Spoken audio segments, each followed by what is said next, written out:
ये कहानी शुरू होती है सिस्टर नाशिशा से, जो एक कॉन्वेंट में पढ़ाने के लिए आती है। मदर सुपीरियर सिस्टर नाशिशा को पढ़ाने आने के लिए धन्यवाद देती है। सिस्टर हुलिया कहती है कि तुम सिस्टर आइनिश की जगह स्पेनिश साहित्य और प्राकृतिक विज्ञान पढ़ाओगी। जब सिस्टर नाशिशा अपने कमरे में जाती है तब वहाँ सिगार का बॉक्स खोलती है, तब उसमें से कैंची और कुछ फोटो निकलते हैं। तभी कुर्सी अपनी आप गिर जाती है और बाहर से खटखटाने की आवाज सुनाई देती है। सिस्टर नाशिशा बाहर जाती है, तब वहाँ दीवार पर एक ड्राइंग देखती है। सिस्टर नाशिशा प्रार्थना करके फादर से मिलती है। तब सिस्टर नाशिशा कहती है वह अभी तैयार नहीं है, और फादर बताते हैं तुम्हारा इस कॉन्वेंट में आने की एक वजह है। जब सिस्टर नाशिशा क्लास में जाती है तब वो अपना नाम बोर्ड पर लिखती है। तब रोसा डर जाती है और बाहर चली जाती है। मदर सुपीरियर सिस्टर नशिशा को बताती है जहाँ मैं तुम्हारी उम्र की थी तब यीशु की पत्नी बनी थी। तब सिस्टर नशिशा एल्बम को देखती है, उसे पता चलता है एक फोटो गायब है। जब सिस्टर नशिशा अपने कमरे में जाती है तो फिर वो फोटो देखती है और उसे पता चलता है ये सुकोरू की फोटो है। तभी खुशी अपने आप गिर जाती है और बाहर से खटखटाने की आवाज सुनाई देती है और बाहर से एक लड़की की आवाज सुनती है। तब कांचे को देखती है और उसका पीछा करती है और तहखाने में पहुंचती है। वहाँ उसने एक कपड़े को देखती है। दूसरे दिन सिस्टर नर्सिशा मदर सुपीरियर और सिस्टर हुलिया को वो देती है। तब मदर सुपीरियर बताती है ये सेंट मार्था का हाथ है। रात को सिस्टर नाशिशा मदर सुपीरियर से मिलने जाती है। तब मदर सुपीरियर सिस्टर नाशिशा को मिठाई खाने के लिए देती है। जब दूसरी मिठाई खाने के लिए देती है तब सिस्टर नाशिशा माना कर देती है। तब मदर सुपीरियर चिल्ला के खाने के लिए देती है। जब वो खाती है तब मदर सुपीरियर अजीब सी मुस्कान के साथ देखती है।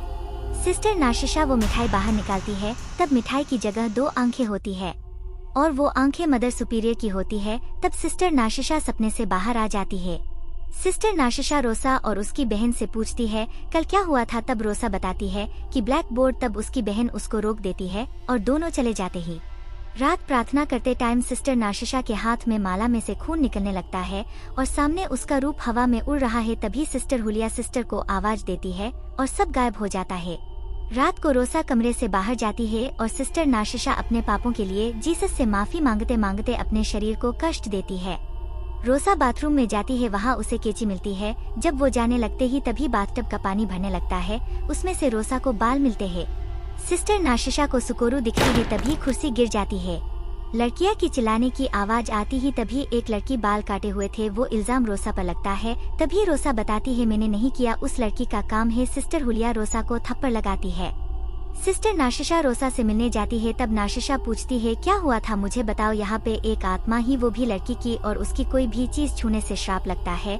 और सिस्टर आइनिश भी उस आत्मा की ड्राइंग को पूरा किया था, तभी उनका नाम ब्लैक बोर्ड पे लिखा पाया था और वो डर के चली गई। दूसरे दिन सिस्टर नाशिशा सिस्टर आइनिश का ड्रेस पहनती है, शीशे में देख रही थी। तब पीछे से उसका दुपट्टा कोई खींचता है और नाशिशा का गला दबाया है और उस ड्रेस के बटन टूट जाते हैं। दूसरे दिन नाशिश बच्चों को पढ़ा रही थी, तब रोसा अपना नाम उस बोर्ड पे लिखा देखती है। तब वो डर के चली जाती है। सिस्टर नाशिशा उसके पीछे जाती है, वो कहती है मैं तुम पे यकीन करती हूँ, और उस ड्राइंग को पूरा करने की बात करती है।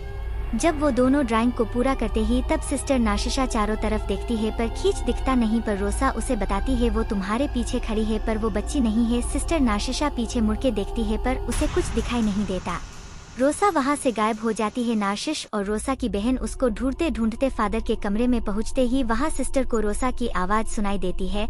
वो कमरे को खोलने की कोशिश करती है पर कमरा नहीं खुलता। तब सिस्टर दूसरे कमरे में जाती है पर उसका दरवाजा लॉक हो जाता है और नाशिशा को फादर और रोसा की साथ में आवाज सुनी देती है और वहाँ कई सारे आंखें दिखाई देती है और पीछे से नाशिश को कई सारे हाथ पकड़ लेते हैं।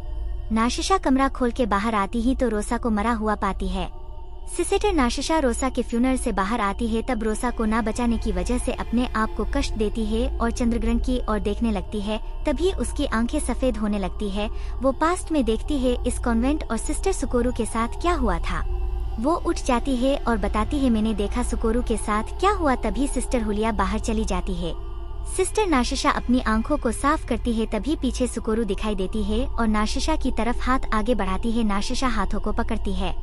तब नशिशा देखती है सुकोरू की बेटी को मदर सुपीरियर और सिस्टर हुलिया वही बाथटब में ले जाते हैं और सुकोरी को कमरे में बंद कर देते हैं। सुकोरू की बेटी को मार डालते हैं और सुकोरू अपने आप को फांसी लगा देती है। सिस्टर नाशिशा दूसरे कमरे को खोल देती है और सुकोरू को आजाद कर देती है। सिस्टर हुलिया सुकोरू से माफी मांगती है पर सुकोरू हंसने लगती है और हुलिया वहाँ से भाग जाती है। सिस्टर नशीशा हुलिया को बोलती ही सुकोरू को मैंने आजाद कर दिया। तब चिल्लाने की आवाज आती है और हुलिया वहाँ से भागने लगती है, पर सुकोरू सामने आ जाती है।